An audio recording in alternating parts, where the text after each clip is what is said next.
Chapter 5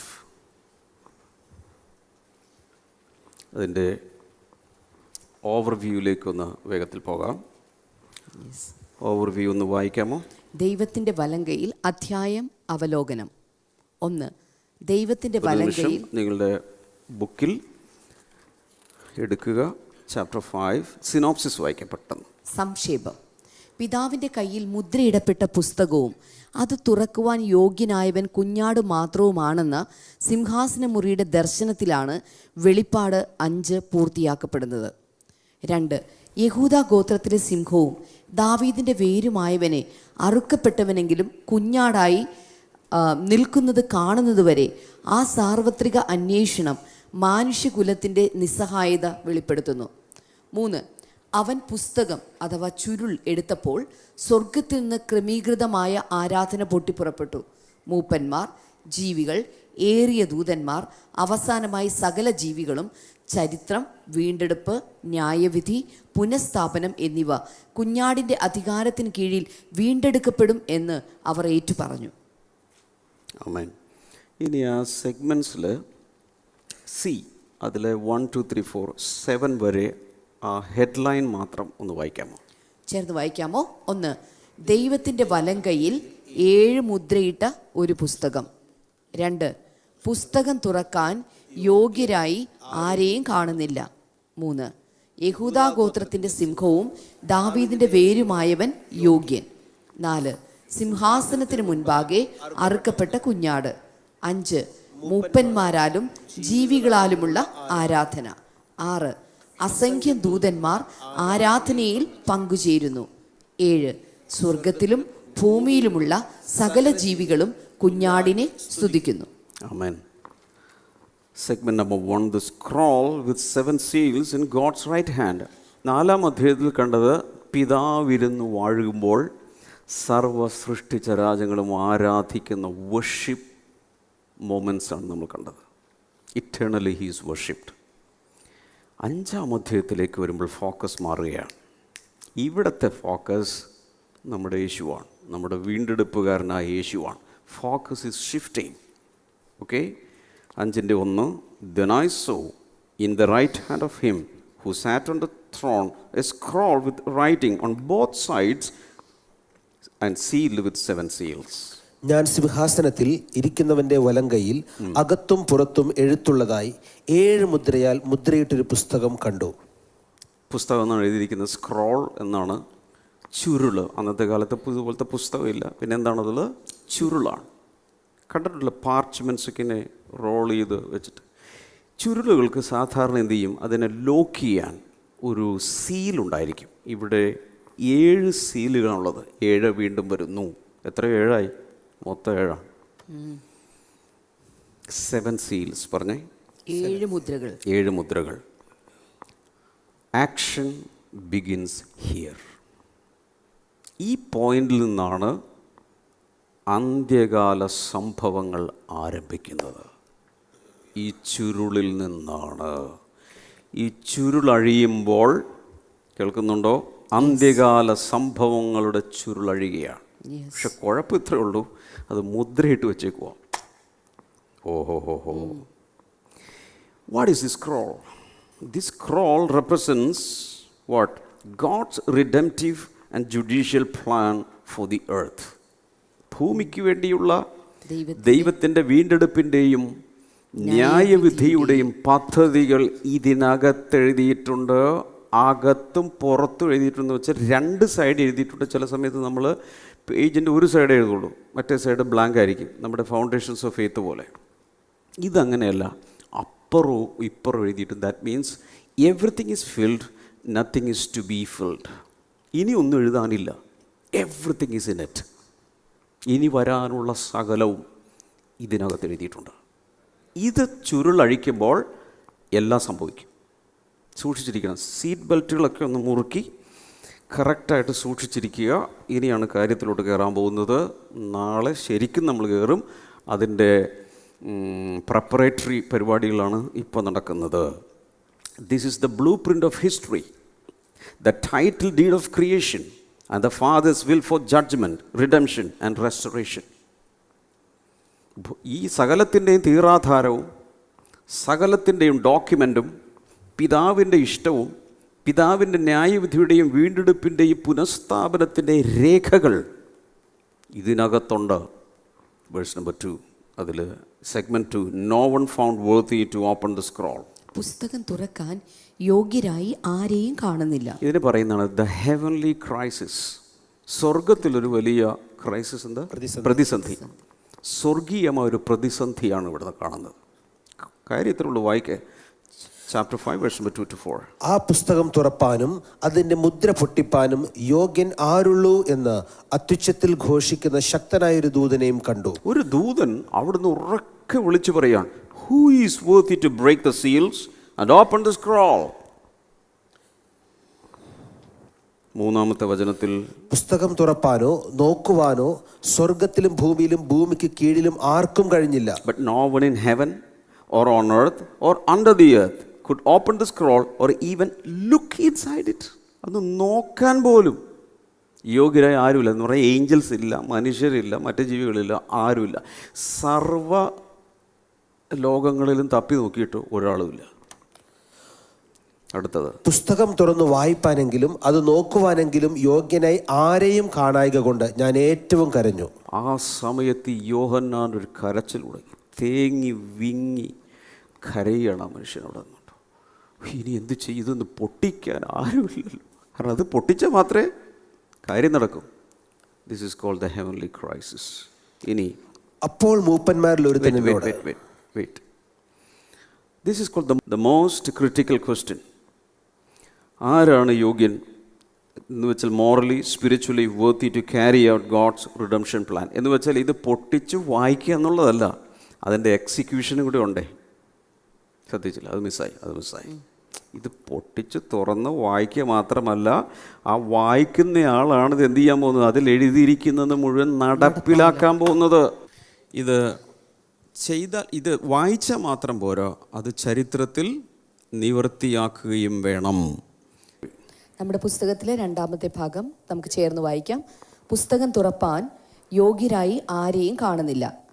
ശക്തനായൊരു ദൂതൻ അത്യുച്ചത്തിൽ ഇപ്രകാരം ഘോഷിച്ചു, പുസ്തകം തുറപ്പാനും അതിൻ്റെ മുദ്ര പൊട്ടിപ്പാനും യോഗ്യനാരുള്ളൂ. സ്വർഗത്തിലും ഭൂമിയിലും ഭൂമിക്ക് കീഴിലും പുസ്തകം തുറക്കാനോ നോക്കുവാനോ യോഗ്യരായി ആരെയും കണ്ടെത്താൻ കഴിയാഞ്ഞത് യോഹന്നാനെ അത്യുച്ചത്തിൽ കരയുവാൻ ഇടയാക്കി. ക്രിസ്തു കൂടാതെയുള്ള ദൈവത്തിൻ്റെ വീണ്ടെടുപ്പ് ഉദ്ദേശങ്ങളെ തുറക്കുവാൻ കഴിയാത്ത മനുഷ്യൻ്റെ നിസ്സഹായതയാണ് അവൻ്റെ കരച്ചിൽ പ്രതിനിധാനം ചെയ്യുന്നത്. അപ്പോൾ ചുരുക്കി പറഞ്ഞാൽ ഇവിടെ പുസ്തകം തുറക്കാൻ ഒന്നും പറ്റിയ ആരെയും കാണുന്നില്ല. അടുത്ത സെഗ്മെന്റ് ഒന്ന് വായിച്ചാലോ? 3, യഹൂദ ഗോത്രത്തിന്റെ സിംഹവും ദാവീദിന്റെ വേരുമായവൻ യോഗ്യൻ. Chapter 5 verse number 5, the one of the elders said to me, do not weep. See, the lion of the tribe of Judah, the root of David, has triumphed. He is able to open the scroll and its 7 seals. അപ്പോൾ മൂപ്പന്മാരിൽ ഒരുത്തൻ എന്നോട്, കരയേണ്ട, യഹൂദ ഗോത്രത്തിന്റെ സിംഹവും ദാവീദിന്റെ വേരുമായവൻ പുസ്തകവും അതിന്റെ 7 മുദ്രയും തുറപ്പാൻ തക്കവണ്ണം ജയം പ്രാപിച്ചിരിക്കുന്നു എന്ന് പറഞ്ഞു. ഈ റോമൻ എംപറേഴ്സ്, ഈ വെസ്പേഷ്യൻ പോലുള്ള ആളുകളൊക്കെ വിൽ എഴുതിയ ശേഷം ഏറ്റവും ഓത്തറൈസ്ഡ് ആയിട്ടുള്ള അനന്തരാവകാശിയോ അങ്ങനെയുള്ള ആൾക്ക് മാത്രമേ അത് പൊട്ടിക്കാൻ പാടുള്ളൂ, ഈ സീൽ ചെയ്ത് വെച്ച് കഴിഞ്ഞാൽ. ഇതുപോലെയാണ് ഇവിടെയും സംഭവം. അപ്പോൾ ഈ എബ്രായ ലേഖനം 1-ാം അധ്യായത്തിൻ്റെ 2 മുതൽ 4 വരെ വായിക്കുമ്പോൾ, Hebrews chapter 1 verse number 2 to 4, but in the last days he has spoken to us by his son, whom he appointed heir of all things, heir of all things, സർവത്തിൻ്റെ അവകാശി. And through whom also he made the universe, പ്രപഞ്ചത്തെ മുഴുവനും ഉണ്ടാക്കിയവൻ. Okay, then അടുത്ത കൂടി വായിച്ച ശേഷം മലയാളം വായിക്കട്ടെ. Verse number 3, the sun is the radiance of God's glory and the exact representation, that means the exact facsimile of his being, sustaining all things by his powerful word. ഒന്ന് വായിച്ചു. ഈ അന്ത്യകാലത്ത് പുത്രൻ മുഖാന്തരം നമ്മോട് അരുളി ചെയ്തിരിക്കുന്നു, അവനെ താൻ സകലത്തിനും അവകാശിയാക്കി വെച്ചു. അവനെ സകലത്തിനും അവകാശിയാക്കി വെച്ചു. വെസ്പേഷ്യനൊക്കെ അവകാശിക്ക് മാത്രമേ ഇത് മുദ്ര പൊട്ടിക്കാനുള്ള അവകാശമുള്ളൂ. പിതാവാം ദൈവത്തിൻ്റെ സർവത്തിൻ്റെയും അവകാശി ആരാണ്? പുത്രനാം ദൈവമാണ്. അവനെക്കുറിച്ചാണ് ഈ മൊത്തം പറഞ്ഞു വന്നത്. എന്നിട്ട് 4ാമത്തെ വചനത്തിൽ പറയുകയാണ്, Hebrews chapter 1 verse number 4, so he became as much superior to the angels as the name he has inherited is superior to theirs. അവൻ ദൈവദൂതന്മാരെക്കാൾ വിശിഷ്ടമായ നാമത്തിന് അവകാശിയായതിനൊത്തവണ്ണം. സർവ്വദൂതന്മാരെക്കാളും മുകളിലുള്ള ഒത്തിരി സിംഹാസനം അതും ഇതൊക്കെ നമ്മൾ കണ്ടു. അതിൻ്റെ എല്ലാം മുകളിലുള്ള ഒരു നാമമുള്ളവനാണ് നമ്മുടെ യേശു. ബ്രാക്കറ്റിൽ പറയാം, നമ്മൾ മാത്രം അറിഞ്ഞാൽ മതി, നമ്മൾ അവൻ്റെ കൂട്ടവകാശികളാണ്. ഇതിൽ വലിയ ബഹളമാണ് ഞാൻ പ്രതീക്ഷിച്ചത്. പോട്ടെ, പോയത് പോയി. ഓക്കെ, പോട്ടെ. ഹല്ലേലൂയ. ഈ യോഹന്നാൻ ഇത്രയും കരയാൻ കാരണം ഇത് കാലം തുറന്നില്ലെങ്കിൽ ഇനി വീണ്ടെടുപ്പിൻ്റെ പൂർണ്ണതയില്ല, ന്യായവിധിയില്ല, ഒന്നും നടക്കുന്നില്ല. അപ്പോഴാണ് ഈ ദൂതൻ പറയുന്നത്, പേടിക്കണ്ട പേടിക്കണ്ട പേടിക്കണ്ട, ദാവീദ്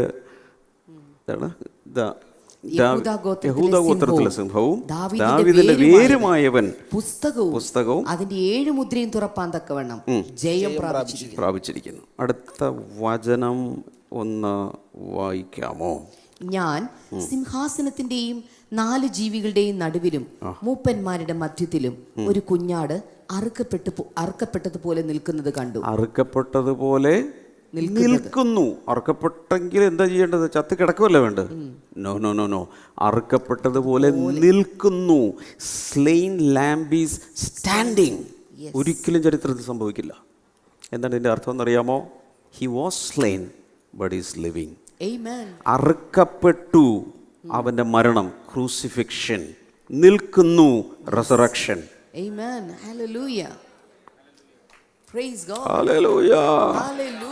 ഒന്നാം അധ്യായത്തിൽ കർത്താവ് പറഞ്ഞു, ഞാൻ മരിച്ചവനായിരുന്നു, ദാറ്റ് ഈസ് മൈ പാസ്റ്റ്, പക്ഷേ എന്നേക്കും ജീവിച്ചിരിക്കുന്നു. കയ്യിൽ നോക്കൂ മക്കളെ, മരണത്തിൻ്റെയും പാതാളത്തിൻ്റെയും താക്കോൽ എൻ്റെ കയ്യിലുണ്ട്, പേടിക്കണ്ട. എന്നിൽ മരിക്കുന്നവൻ, എന്നിൽ വിശ്വസിക്കുന്നവൻ മരിച്ചാലും ജീവിക്കും. കാരണം I am the life and resurrection. Oh hallelujah, hallelujah. പറ്റുവാണെങ്കിൽ ഒരു 30 സെക്കൻഡ് ഒന്ന് കൈ ഉയർത്തി കർത്താവിന് നന്ദി പറഞ്ഞ് സ്തുതിച്ചേ.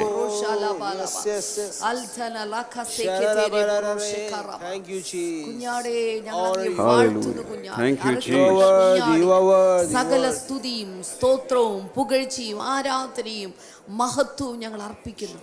ഫിലിപ്പി ലേഖനം 2-ാം അധ്യായത്തിന്റെ 8 മുതൽ 9 വരെ കുറിച്ച് വെച്ച് പിന്നീട് വായിക്കണം. He humbled himself to death on the cross.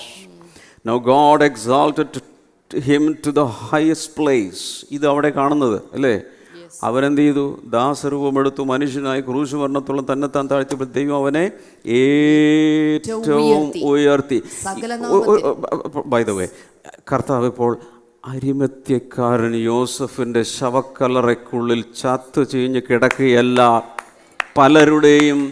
പലരുടെയും നേതാക്കന്മാർ നഖം പോലും പോയി ചീഞ്ഞ് ഇല്ലാതായിരിക്കുമ്പോൾ, ദാവീദിൻ്റെ ആ കല്ലറ പോലും ഒഴിഞ്ഞ് അതിൻ്റെ അകത്ത് അസ്ഥിയൊക്കെ ആയിട്ട് കിടക്കുമ്പോൾ, യേശുവിൻ്റെ കല്ലറയിൽ ഒരു മുടി പോലുമില്ല. പുനരുത്ഥാനത്തിൽ അവൻ ഉയർത്തെഴുന്നേറ്റ്. Oh my Jesus.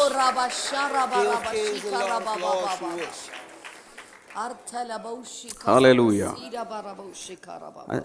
4ാമത്തെ segment, the slain lamb at the centre of the throne. അതാണ് നമ്മൾ വായിച്ചത് അല്ലേ? സിംഹാസനത്തിന് മുൻപാകെ അറുക്കപ്പെട്ട കുഞ്ഞാട്. ആ ഭാഗം വായിച്ചില്ലേ നമ്മൾ? വചനങ്ങൾ വായിച്ചോ?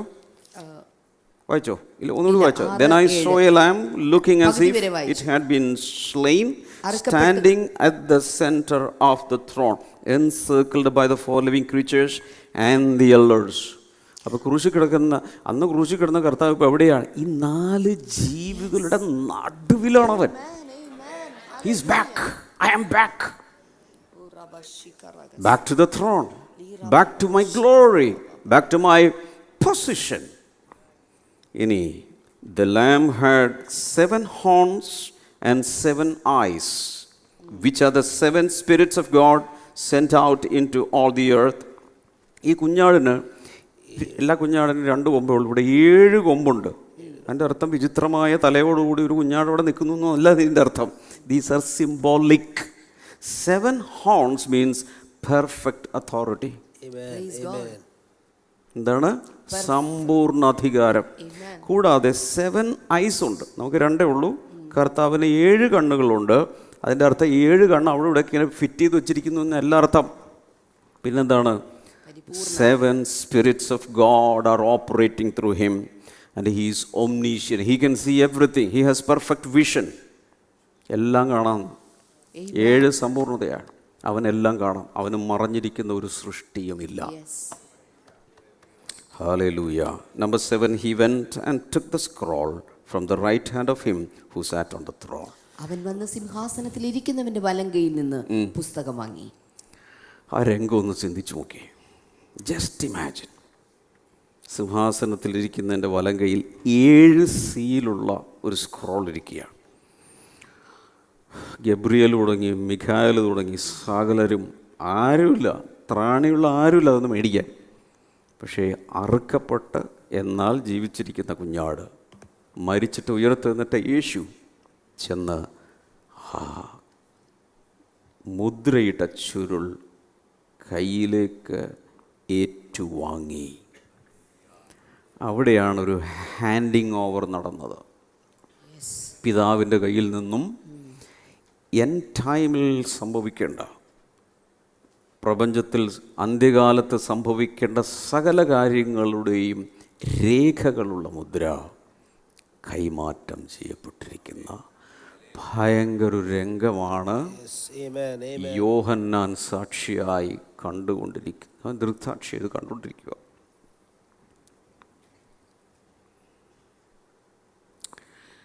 Handing over of this scroll is called divine commissioning. Father to the Son, Father to the Son. ഇനി 8 മുതൽ 10 വരെ വായിക്കാം. Segment number 5, worship by the living creatures and elders. ഈ കൈമാറ്റം നടക്കുകയല്ല, ചുരുള് കൈമാറുകയല്ല. Spontaneously there was an eruption of worship. ഭയങ്കരമായ ആരാധന പെട്ടെന്നങ്ങ് മാറി. ശ്രദ്ധിക്കില്ല.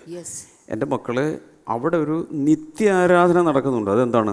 Holy holy holy. പുറകോട്ട് പോയാൽ യെശയ്യാവ് 6 സാറാഫുകൾ അത് തന്നെ പറയുന്നത്.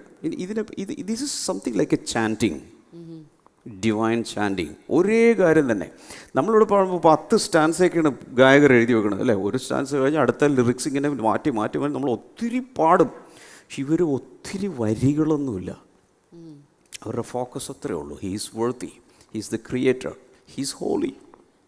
ഇത് മാത്രം ഫോക്കസ് ചെയ്ത് നൂറ്റാണ്ടുകളായി, യുഗങ്ങളായി ഇവർ പാടിക്കൊണ്ടിരിക്കുക. പക്ഷേ ചുരുളങ്ങ് കൊടുക്കുകയല്ല, പാട്ട് മാറി, ആരാധന മാറി, ഒരു പുതിയ പാട്ട് വരാൻ പോവുക. വായിക്കേ 8 മുതൽ 10 വരെ. 4 ജീവികളും 24 മൂപ്പന്മാരും ഓരോരുത്തൻ വീണയും വിശുദ്ധന്മാരുടെ പ്രാർത്ഥന എന്ന ധൂപവർഗം നിറഞ്ഞ പൊൻകലശവും പിടിച്ചുകൊണ്ട് കുഞ്ഞാടിന്റെ മുൻപാകെ വീണു. എൻ്റെ കർത്താവ്, ഒരൊറ്റ വീഴ്ചയാണ് ഇവരെല്ലാം കൂടെ. ഓരോരുത്തരുടെ കയ്യിൽ എന്തൊക്കെയുള്ളത്? ഒരു പൊൻകലശമുണ്ട്, വീണയുണ്ട്. അപ്പോൾ മ്യൂസിക്കൽ ഇൻസ്ട്രുമെൻറ്റ്സ് ഇവരുടെ കയ്യിൽ ഇരിപ്പുണ്ട്, ഈ 24 മൂപ്പന്മാരുടെ കയ്യിൽ. കൂടാതെ ഒരു കയ്യിൽ എന്തുണ്ട്? എന്താണ്? പൊൻകലശം. അതെന്താണെന്ന് എഴുതിയിട്ടുണ്ട്? വിശുദ്ധന്മാരുടെ പ്രാർത്ഥന. ഇവിടെ നോക്കിയേ, ഇന്നിവിടെ പ്രാർത്ഥിച്ച പ്രാർത്ഥനയുണ്ടല്ലോ, അതുവരെ കളക്ട് ചെയ്യപ്പെട്ട് 24 മൂപ്പന്മാരുടെ പൊൻകലശത്തിനുള്ളിൽ നിക്ഷേപിക്കുക. ഈ പ്രാർത്ഥന എന്താ പരിപാടിയാന്ന് വിചാരിച്ച്? കർത്താവ് രക്ഷിക്കണേ, കാത്തുകൊള്ളണേ, പാമ്പ് കടിക്കാതെ സൂക്ഷിക്കണേ. ഇതൊന്നുമല്ല പരിപാടി. വിശുദ്ധന്മാരുടെ പ്രാർത്ഥന ആത്മാവിലാണ് നടക്കുന്നത്. പരിശുദ്ധാത്മാവാണ് അത് ചെയ്യുന്നത്. ആ പ്രാർത്ഥന ഫിൽട്ടർ ചെയ്ത് അങ്ങനെയുള്ളതല്ല എവിടെ എത്തും? 24 മൂപ്പന്മാരുടെ കയ്യിലുള്ള പൊൻകലശത്തിനുള്ളിൽ സ്റ്റോർ ചെയ്യുക. നിന്റെ പ്രാർത്ഥന അതിനകത്തുണ്ട്. ലൈവിൽ കാണുന്നവരോട് പറയാ, നിന്റെ പ്രാർത്ഥന അവിടെ ഉണ്ട്. മൂക്കിപ്പനി ആ പ്രാർത്ഥനയല്ല. അവൻ ഇടിവെട്ടണേ, പാമ്പ് ഒപ്പം കടിക്കണേ, അതല്ല. ആ പ്രാർത്ഥനയല്ല പറയുന്നത്. ദൈവിക പദ്ധതി പ്രകാരമുള്ള, ദൈവഹിതപ്രകാരമുള്ള, പിതാവിൻ്റെ പെർഫെക്റ്റ് വില്ലിനനുസരിച്ചുള്ള പ്രാർത്ഥനകൾ മുഴുവൻ ഇവിടുന്ന് ട്രാൻസ്ഫറായി അവിടെ എത്തും. ഇത്രയും വലിയ വർഷിപ്പ് നടക്കുമ്പോൾ നിന്റെ പ്രാർത്ഥനയും കൂടിയാണ് അവരവിടെ അർപ്പിക്കുന്നത്. അടുത്തത് 9-ാം വചനം. പുസ്തകം വാങ്ങുവാനും അതിന്റെ മുദ്ര പൊട്ടിപ്പാനും നീ യോഗ്യൻ. നീ അറുക്കപ്പെട്ടു. നിന്റെ രക്തം കൊണ്ട് സർവ്വഗോത്രത്തിലും ഭാഷയിലും വംശത്തിലും ജാതിയിലും നിന്നുള്ളവരെ ദൈവത്തിനായി വിലയ്ക്ക് വാങ്ങി ഞങ്ങളുടെ ദൈവത്തിന് അവരെ രാജ്യവും പുരോഹിതന്മാരും ആക്കി വെച്ചു. അവർ ഭൂമിയിൽ വാഴുന്നു എന്നൊരു പുതിയ പാട്ട് അവർ പാടുന്നു. New song. കാലാകാലമായി പാടിക്കൊണ്ടിരുന്ന ആ പാട്ട് മാറിയത് എപ്പോഴാണ്? ചുരുൾ കൈമാറിയപ്പോൾ. ഇതുവരെ ഫോക്കസ് എന്തായിരുന്നു? ക്രിയേറ്റർ, ക്രിയേഷൻ, യോ വർത്തി, യോ ഹോളി. ഇത് മാത്രമേ ഉള്ളൂ. ഇത് ഇന്നിങ്ങനെ തന്നെ പിന്നെ നൂറ്റാണ്ടുകളായിട്ട് പാടിക്കൊണ്ടിരിക്കുക. കുഞ്ഞാട് ചുരുൾ മേടിച്ചു കഴിഞ്ഞപ്പോൾ ഇവിടെ എഴുതിയിരിക്കുന്ന ദേ സാങ് എ ന്യൂ സോങ്. അവരൊരു പുതിയ പാട്ട് പാടി. പറയുന്നത് എന്തൊക്കെയാ? You are worthy to take the scroll and to open its seals, because you were slain, and with your blood you purchased for God persons from every tribe and language and people and nation. You have made them to be kingdom and priests to serve our God, and they will reign on the earth. പർവ്വതത്തിലല്ല, ഭൂമിയിൽ അവർ വാഴും. ഭൂമിയിൽ നിനക്കൊരു വാഴ്ചയുണ്ട്, നിനക്കൊരു വാഴ്ചയുണ്ട്, നിനക്കൊരു വാഴ്ചയുണ്ട് കുഞ്ഞ്, നിനക്കൊരു വാഴ്ചയുണ്ട്, ഇപ്പോഴുണ്ട്.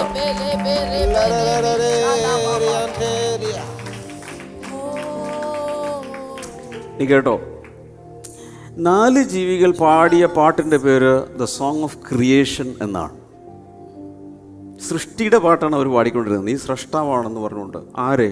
പിതാവിനെ പാടിക്കൊണ്ടിരിക്കുക. പക്ഷേ 24 മൂപ്പന്മാർ പാടിയ പാട്ട് എന്താണ്? The song of redemption. വീണ്ടെടുപ്പിന്റെ പാട്ട് അവർ പാടുന്നേ. വീണ്ടെടുക്കപ്പെട്ട പഴയ നിയമ പുതിയ നിയമ വിശുദ്ധന്മാരുടെ രക്ഷിതഗണത്തിൻ്റെ റെപ്രസെൻറ്റേഷൻ ആയിരിക്കുന്ന 24 മൂപ്പന്മാർ. ഞാനങ്ങനെ മനസ്സിലാക്കുന്നത്. ഞാൻ ആദ്യം പറഞ്ഞല്ലോ, അവർ കിങ്ഡം പ്രീസ്. പൊൻകിരീടവും അങ്കിയുണ്ട്, വെള്ളയങ്കി. അത് കാണിക്കുന്നത് എന്തിനെയാണ്? കിങ്സ് ആൻഡ് പ്രീസ് ആക്കി വെച്ചു. നമ്മളെ അങ്ങനെ ആക്കി വെച്ചു. അതാണ് പറഞ്ഞത്, ഇതൊരു മനുഷ്യരാണ്. മനുഷ്യരിൽ നിന്ന് വീണ്ടെടുക്കപ്പെട്ടതിൻ്റെ റെപ്രസെൻറ്റേഷനാണെന്ന് ഞാൻ വിശ്വസിക്കുന്നു.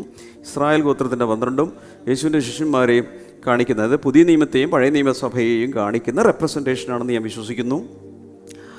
അവർ സ്വർഗത്തിലെ പാട്ട് മാറ്റിക്കളഞ്ഞു. നിങ്ങൾക്കൊന്നും തോന്നുന്നില്ല അല്ലേ? എനിക്ക് ചിലതൊക്കെ തോന്നുന്നു. അവർ സ്വർഗത്തിന്റെ അന്തരീക്ഷം മാറ്റിക്കളഞ്ഞു. ഇവര് യുഗങ്ങളായി ഇവരിങ്ങനെ കുറെ നാളായിട്ട് ഹോളി ഹോളി ഹോളി എന്ന് പറഞ്ഞിങ്ങനെ ഇരിക്കുക. അവരൊരു പുതിയ പാട്ട് കമ്പോസ് ചെയ്തങ്ങ് പാടി.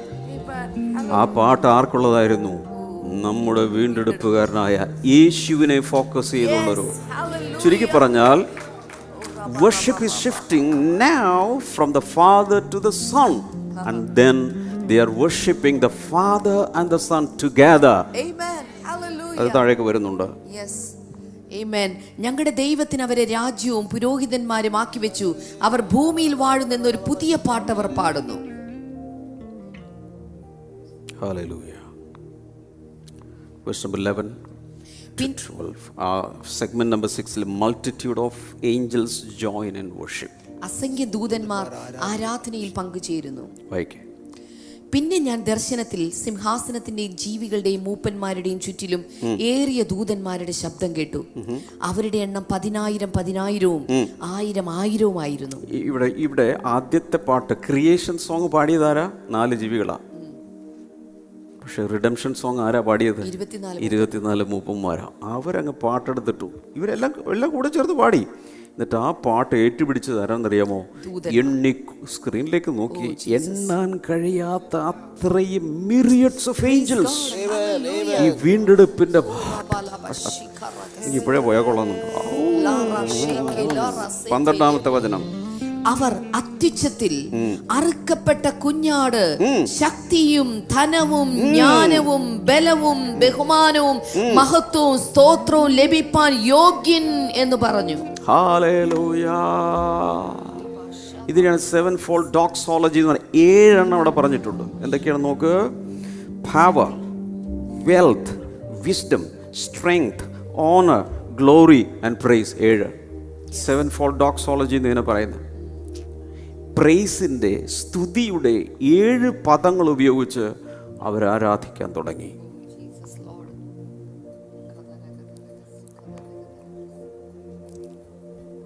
Segment number 7. Every creature in heaven and earth praises the Lamb. സ്വർഗ്ഗത്തിലും ഭൂമിയിലുമുള്ള സകല ജീവികളും കുഞ്ഞാടിനെ സ്തുതിക്കുന്നു. Chapter 5 verse number 13 and 14. സ്വർഗ്ഗത്തിലും ഭൂമിയിലും ഭൂമിക്ക് കീഴിലും സമുദ്രത്തിലുമുള്ള സകല സൃഷ്ടിയും അവയിലുള്ളതൊക്കെയും സിംഹാസനത്തിൽ ഇരിക്കുന്നവനും കുഞ്ഞാടിനും സ്തോത്രവും ബഹുമാനവും മഹത്വവും ബലവും എന്നേക്കും ഉണ്ടാകട്ടെ എന്ന് പറയുന്നത് ഞാൻ കേട്ടു. 14. 4 ജീവികളും ആമേൻ എന്ന് പറഞ്ഞു മൂപ്പന്മാർ വീണ് നമസ്കരിച്ചു.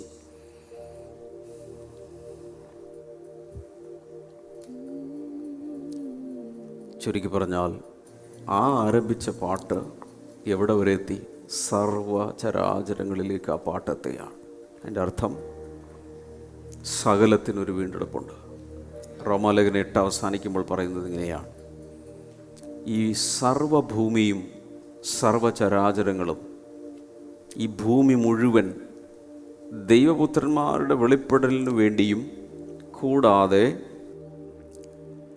ഭൂമി തന്നെയും ഞരങ്ങിക്കൊണ്ട് തൻ്റെ വീണ്ടെടുപ്പിന് വേണ്ടി കാത്തിരിക്കുകയാണ്. ചുരുക്കി പറഞ്ഞാൽ ഇന്ന് ഈ ഭൂമിയിലുള്ള മനുഷ്യർക്ക് മാത്രമല്ല വീണ്ടെടുപ്പ്, സർവ സൃഷ്ടിക്കും വീണ്ടെടുപ്പുണ്ട്. അതുകൊണ്ട് കർത്താവ് പറഞ്ഞു, നിങ്ങൾ സർവ്വ സൃഷ്ടിയോട് സുവിശേഷം പ്രസംഗിച്ചോളാം പറഞ്ഞു. തെങ്ങിന് വീണ്ടെടുപ്പുണ്ട്, കമുകിന് വീണ്ടെടുപ്പുണ്ട്, മാവിന് വീണ്ടെടുപ്പുണ്ട്, അവിടെ ഇവിടെ ഓടി നടക്കുന്ന ഓന്തിന് വരെ വീണ്ടെടുപ്പുണ്ട്. അങ്ങനെ എനിക്ക് മനസ്സിലായി, ഭൂമിയുടെ വീണ്ടെടുപ്പാണ്. ഞാൻ പുതിയ ഭൂമിയും പുതിയ ആകാശവും, ഇതിനേക്കാൾ മാറ്റേറിയ ക്വാളിറ്റി ഉള്ള രീതിയിൽ സകലവും തിരിച്ചു വരും. അതുകൊണ്ട് സർവ്വ സൃഷ്ടികളും ഈ വീണ്ടെടുപ്പിൻ്റെ പാട്ടിൽ ജോയിൻ ചെയ്യുകയാണ്. സ്വർഗത്തിൽ, ഭൂമിയിൽ, അതുപോലെ എല്ലായിടങ്ങളിലും ഇതിങ്ങനെ. Hallelujah. This is the climax of worship.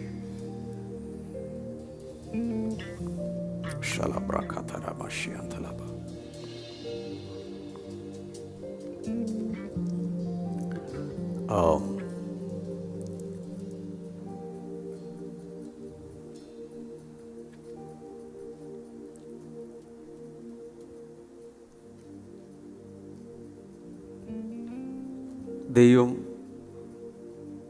ഒരുക്കി വച്ചിട്ടുള്ളത്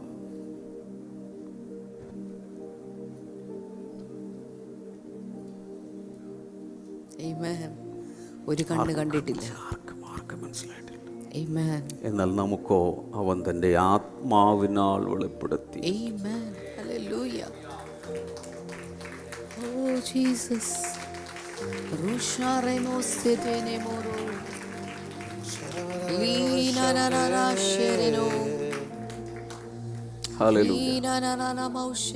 പാടുന്ന ആരെങ്കിലും ഉണ്ടോ? പാടാൻ പറ്റിയ ഈ സർവാംഗ സുന്ദരൻ തന്നെ എന്നെ വീണ്ടെടുത്തു എന്നുള്ളൊരു പാട്ടില്ലേ? അതായത് തുടക്കം അങ്ങനെ, മണ്ണെ പ്രതി മാണിക്ക് ഉപേക്ഷിക്കില്ല. റെഡിയായി, ഇപ്പോൾ പാടണ്ട. അതിനു മുമ്പ് ഞാൻ എല്ലാവരോടും ചോദിക്കുകയാണ്, ഒന്നുകൂടെ കുറച്ചുകൂടെ. ഇപ്പം ഈ ഒരു കാര്യം മനസ്സിലായി, ഇവിടെ വെളിപാട് കൂടുന്തോറും ആരാധനയുടെ ഡെപ്ത് ഇൻറ്റൻസിറ്റിയും കൂടും. ഇപ്പോൾ കണ്ടില്ലേ, അവർ നിത്യകാലം ഇങ്ങനെ ഹോളി ഹോളി ഹോളി എന്നും പറഞ്ഞിരിക്കുമ്പോഴാണ് വീണ്ടെടുപ്പിൻ്റെ പിക്ചർ വന്നത്. മുദ്ര കയ്യിൽ നിന്ന് കൈമാറ്റം വരുന്നു. ഇതൊക്കെ കൂടി വന്നു കഴിഞ്ഞപ്പോൾ ഭയങ്കര വർഷിപ്പായി. ഇതുപോലെ ഓരോ ക്ലാസ്സും കഴിയുമ്പോൾ സമർപ്പണം, പുനഃസമർപ്പണം ഒക്കെ അങ്ങ് കൂടണം. ഹല്ലേലൂയ. എല്ലാവരോടുമായി പറയുകയാണ്, നെഞ്ചിൽ കൈവെക്കുക. ഒന്നുകൂടി സമർപ്പിക്കാൻ പോകുന്നു. ഇതുവരെ യേശുവിന് വേണ്ടി ജീവിതം കൊടുത്തിട്ടില്ലെങ്കിൽ ചുമ്മാ ഇങ്ങനെ വിശ്വസിച്ച് കുറച്ച് അനുഗ്രഹം കിട്ടി, രോഗം മാറി, കടം മാറി, ലോൺ അടച്ചു എന്ന് പറഞ്ഞുകൊണ്ടിരിക്കാനല്ല. അതിനപ്പുറത്ത് ഇതൊക്കെയാണ് കർത്താവ് ഒരുക്കി വെച്ചിരിക്കുന്നത്. Are you interested? Aren't you interested? താല്പര്യമുണ്ടെങ്കിൽ യേശുവിനെ സ്വീകരിക്കാം, സമർപ്പിക്കാം. കൈകൾ രണ്ട് നെഞ്ചിൽ വെച്ച് പ്രാർത്ഥിക്കുക. യേശുവേ, ഇത്രയും വലിയ കാര്യങ്ങൾ ഒരുക്കി വെച്ചിട്ടുണ്ടെന്നുള്ളത് പലപ്പോഴും ഞാൻ അറിഞ്ഞില്ല. ഇപ്പോൾ ഞാൻ അറിയുന്നു. എന്നെ സമർപ്പിക്കുന്നു. ഒന്നുകൂടെ സമർപ്പിക്കുന്നു. യേശുവേ, അങ്ങന്റെ ദൈവമാണ്, അങ്ങന്റെ കർത്താവാണ്, അങ്ങന്റെ രക്ഷകനാണ്. നിത്യകാലം അങ്ങേക്ക് വേണ്ടി ജീവിക്കുവാൻ എനിക്കുള്ള സകലവും ഞാനിപ്പോൾ സമർപ്പിക്കുന്നു. പരിശുദ്ധാത്മാവിനാൽ എന്നെ വഴി നടത്തണം. യേശുവിന്റെ നാമത്തിൽ. ആമേൻ, ആമേൻ, ആമേൻ, ആമേൻ, ആമേൻ. ഇന്ന് പഠിച്ച കാര്യങ്ങളൊക്കെ കൂടുതൽ ഒന്നുകൂടി നോക്കണം. വീഡിയോ, ഫോട്ടോ ഇതെല്ലാം കാണണം, എഴുതണം, കുറച്ചുകൂടി സമർപ്പിക്കണം. പറ്റുവാണെങ്കിൽ വാതിലൊക്കെ അങ്ങ് അടച്ച് ആ 24 മൂപ്പന്മാർ വീണില്ലേ, അതുപോലെ നെടുമ്പാടെ കിരീടമൊക്കെ എടുത്ത് താഴ്ത്തി വെച്ചിട്ട് നെടുമ്പാടെ കുറച്ച് നേരം അങ്ങ് വീണ് കിടന്ന് ഒറ്റയ്ക്കങ്ങ് ആരാധിക്കണം. വീട്ടിൽ ചെന്നിട്ട് മതി, ഇപ്പോൾ സമയമില്ലല്ലോ. ആരാധിക്കണം. നാളെ ദൈവം അനുവദിച്ചാൽ 6-ാം അധ്യായത്തിലേക്ക് 1-ാം മുദ്ര മുതൽ പൊട്ടിക്കാൻ പോവുക. ഓരോ മുദ്രയും പൊട്ടിക്കുമ്പോൾ എന്ത് സംഭവിക്കും? ഒരു മുദ്ര പൊട്ടിച്ച് കുറച്ച് ചുരുളഴിച്ച് വായിച്ചു കഴിയുമ്പോൾ അടുത്ത മുദ്ര. അങ്ങനെയാണ് ചിലർ പറയുന്നത്. എന്തു ആയിക്കോട്ടെ, 1 2 3 4 5 6 6 മുദ്ര എന്തോ നാളെ പൊട്ടിക്കും. 7-ാം മുദ്ര വേറൊരു അധ്യായത്തിൽ കിടക്കുന്നു. നമ്മൾ പിന്നീട് അങ്ങോട്ട് പോകും. ഹല്ലേലൂയ. പങ്കെടുത്ത എല്ലാവരെയും കർത്താവ് ധാരാളമായി അനുഗ്രഹിക്കട്ടെ.